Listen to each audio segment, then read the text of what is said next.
We're playing golf with the Fezzari folks. No! I hit the rocks. Try not to embarrass ourselves too much. Hold on. We might have to hop on together. Like the hokey pokey. Yep. Can't say that on YouTube. Welcome to Fezzari Bicycles. We're here in Lindon, Utah, where it's a little bit country.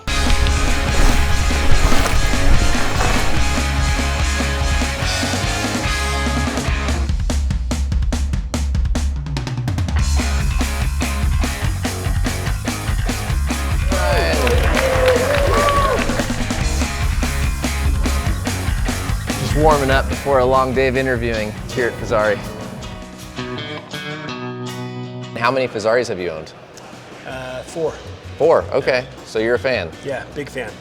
You know, it was actually the name just really stood out to me, so I was super curious, and then that you caught my attention, and I realized, oh my God, they're right down the street, and so I was able to go over to the HQ and absolutely talked about what I was wanting to accomplish, what my current style was, you know, and then got me outfitted with the Abajo. Okay. So that was my first ride. Killer, man. Founded in 2005, Fezzari is a family-owned brand that has always strived to meet the customer's goals, offer the best bikes they can for a great value, and focused on customer service as well as custom building their bikes. Today we're going to be learning about the foundational blocks that lead to them being so confident that their users will enjoy their bikes, the passion for cycling, and of course the quest to deliver fun, value-minded bicycles. We do a little bit of everything here. You know, like I said, kind of being rider direct, we get to work with riders. We're riders ourselves. So we wanted to make sure we were able to show off all the different bikes. You know, kind of have one of everything. You know, we custom build each bike to each rider. Right. And instead of just like, hey, come roll this bike off the rack, we want to make sure we're going through our whole 23-point custom setup. Making sure everything gets tuned up, gets done proper, and it's really kind of built to order style bikes. Okay. But with that too, we want to make sure that, you know, if someone gets their new bike, it's something they're changing their lives for. You know, where they're going, what they're doing, and we want to be able to offer all of those extra things for those people. We've got our outfitters. Here you're able to come in, grab whatever you need. You know, any kind of accessory stuff you would need to keep your bike maintenance going, or, you know, apparel, you know, riding pants and helmets and shoes. If you need a way to kind of haul your bike, we got racks and tailgate pads and kind of everything you need. Cool. You know, kind of make it a fun place to get rolling. Someone could take a trip out here, buy a new bike, get all kitted up, even get a new bike rack, go for an awesome riding trip and head home. We'll point you in a direction. You probably might even be able to talk some people coming with you. So right kind of on. show you around some of the trails. So cool. Well, obviously this is kind of the final experience, right, for the consumer. This is the bike, the buying experience, all the accessories and gear. Let's see how the bikes start before they get to this point. Let's go do it. Show some development.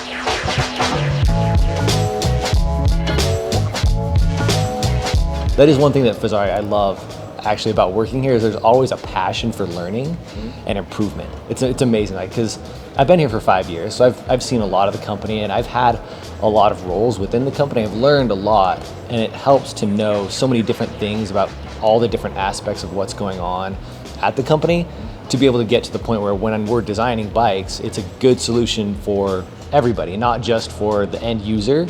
It's like, hey, I've been a mechanic, you know, I know what it's like to be a mechanic. So all that knowledge kind of becomes useful to make sure that our products are the best that we can make them.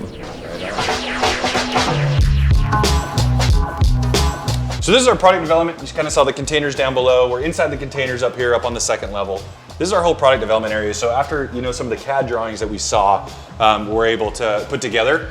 Once we kind of get to the point where we're ready for production or ready to prototype a little bit further, we actually go ahead and 3D print all of our bikes. Okay. So we're printing everything from, you know, like little sections of bottom brackets or like headset areas.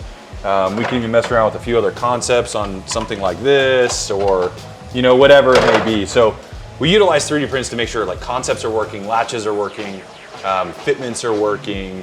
And once we kind of get the go-ahead, everything comes in to full-scale 3D prints. Okay. This allows us to really see contours and shapes to make sure all of that is working. Covers are going to work, you know, on some of the e-bike projects. We can go and test component fitment. We can test the different shocks. We can test the different forks. We can put the wheels in. We can fully assemble these as complete bikes.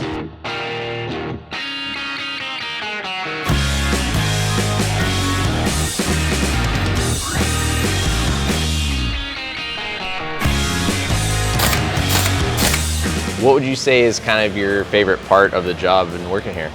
I really like the events. Fezzari is it's a place that makes the sales process easy. We have the quality, the value, and I can just kind of go out to these events. I've been working NICA races and doing some neutral support the past couple weeks, and just being able to interact with the public, talk about a product that I ride, enjoy, kind of being able to spread that stoke and have a real, kind of see an impact on the community.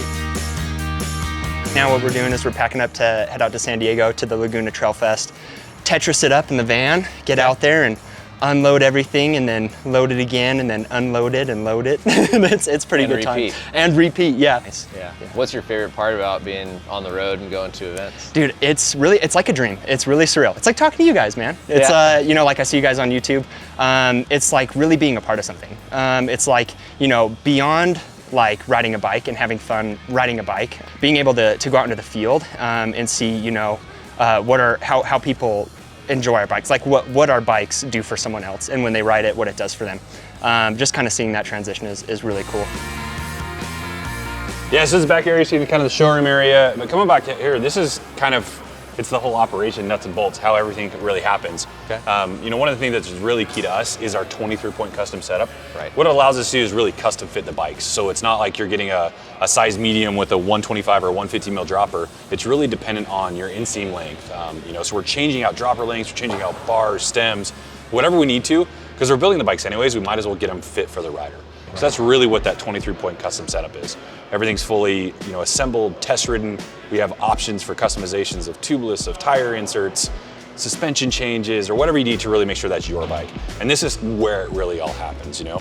You got full production area, they're prepping bikes, picking bikes, you know, frame protector kits go on. Okay. Kind of on this side, we got, you know, athlete stuff, special projects. We run a full service center. So if you're local, you're able to bring your bike, we'll work on anything. You know, if you own a Fezzari, if it's not a Fezzari, we don't care. So that's kind of what this whole area and everything that's happening. We want to make sure that bike is really custom fit and that everything gets an attention to detail. It's not just, oh cool, we're shipping another bike out. It's really a bike built for each rider, wherever it's going, you know, across the country or even the world. So. Okay. As we've been making the tour, you know, several people have commented on the importance of the land that this building is sitting on and some of the kind of history behind it. One of the things that we're heading to right now is this silo. So tell us a little bit about that. Years ago, my parents bought this land for farm use. My dad loved horses. I remember when I was about 5 or 6 years old, my dad thought he was going to get involved in cattle. And so he bought a silo, and the silo sat on where this building now stands. And when we were tearing that, you know, clearing the land to make way for this building, I just, oh man, it brought back a ton of memories. And I just couldn't get rid of the silo, so I was like, we got to figure out a way to integrate it into the building. I don't know if I said I love horses. Which one of you guys are all looking at me? Messing with horses, I just try and stay away and not get kicked. So good luck. Hello, Geneva. How are you? So she is an intermediate rider horse. If you're a good biker, you've got enough confidence that you can hop on a horse without freaking out too bad, right? So. Yep. So Chris's dad used to breed racehorses here. Oh, okay. So all of it, like these buildings all around here, this is all family property, and now we've just got the little pasture here in the back. But it all started with 4 hooves, and now it's 2 wheels. So where they used to breed racehorses, now we breed and build race bikes, right? So very cool. That's a little bit of our heritage. Well, Geneva, let's go for a spin. Yeah, we'll let you hop on her. Best case scenario is you get bucked off, but you don't get hurt. That's great for television, right? So. Yes, yes, yes.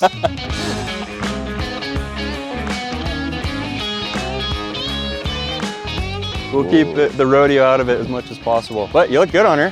Thank you. She's a good looking horse. You look like you're riding Gandalf's horse or something. Yeah. Welcome to Fezzari Bicycles, where it's a little bit country. Yee-hoo!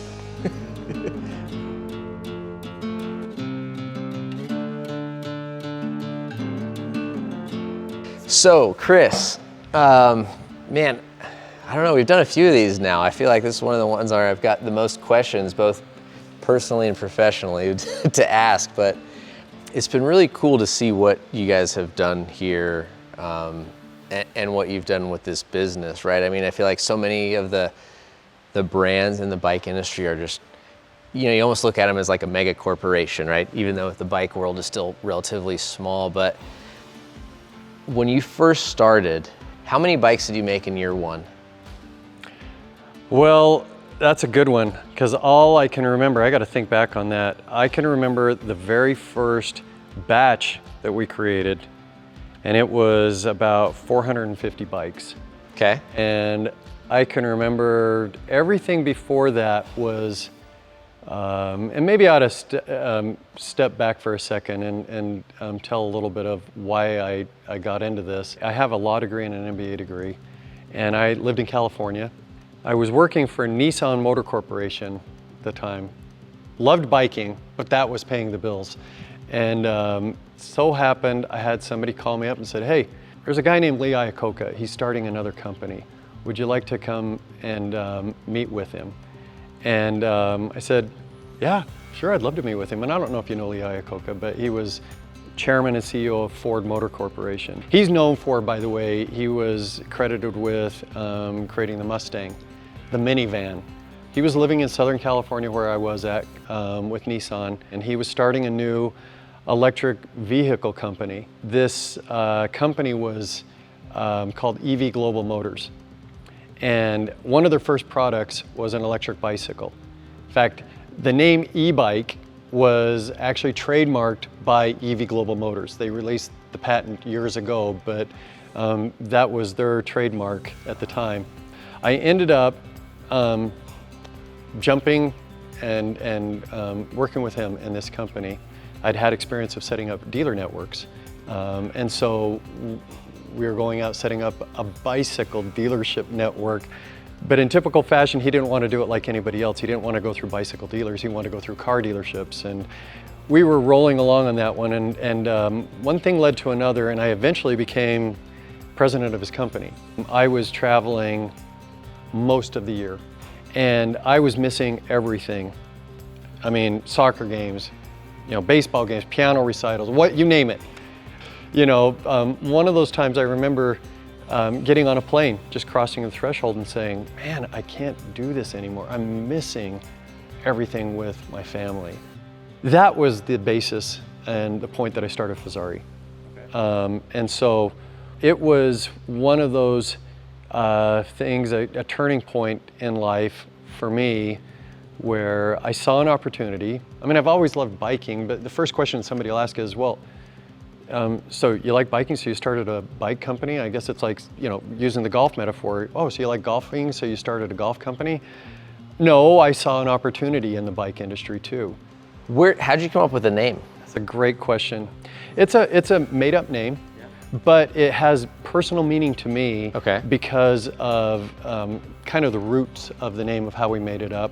The last part of the name is actually a Japanese derivative of to be. And my undergraduate degree was in Japanese. It's always been a goal of mine to be in the moment and not to be worrying about the past. You can waste so much time worrying about the past, or frankly, worrying about tomorrow, because a lot of the tomorrows will take care of themselves if you worry about today and you stay in the moment. And so Fezzari in and of itself means to be in the moment. And so that's kind of what we always preach here at this company. And the things that we try to do is to say, look, focus on what you can control.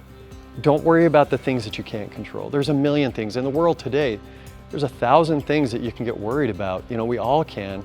And certainly we want to do whatever we can, but at the same time, worry about those things that you can control and do the best that you can in those.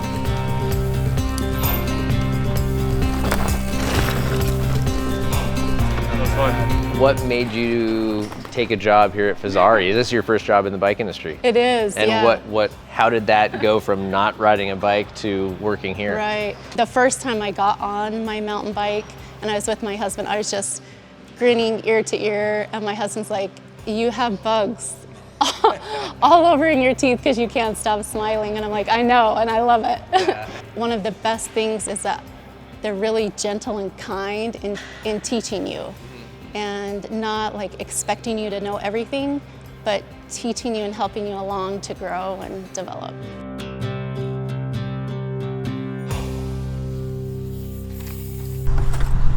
What is this? It's a lot lighter than these e-bikes. What's going on? Well, these guys signed me up for a cyclocross race, so I'm gonna try to keep that delicious lunch in my belly and not die or get in other people's way. This is gonna be fun. How happy are you right now? Dude, I'm so happy. We got Drew in a road kit. I mean, he pulls it off. It looks good. Been a while. The goal is to get him out of his comfort zone. So here's the thing. Play golf. It sucks. I can't throw left-handed. I was up on that. We did some climbing on a new project bike that might be coming with a motor. First timer wins. That's 1 point. I win my $1 back from the golf course. I'll get on the next one. And I think you got me on that one. So going into that, we're probably even. So this is a settlement for dollars, right?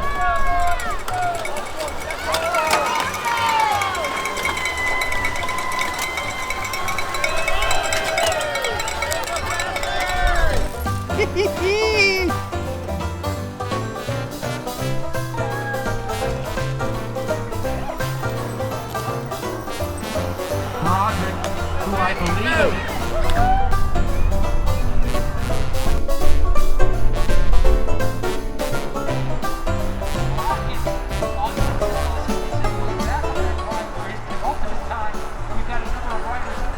Yeah, buddy! Go get it! But again, I remind you, the real race in the field has... We got dollars, man. Sweaty dollar bills. Look at that, he didn't get to sign it. Where'd he store the Sharpie? I know, right? Over here. We were neck and neck. Whole way. By about half a lap. But it was still fun. I could see him chase him down a little bit. Absolute pleasure. Thanks for watching. Go throw up in the bushes now.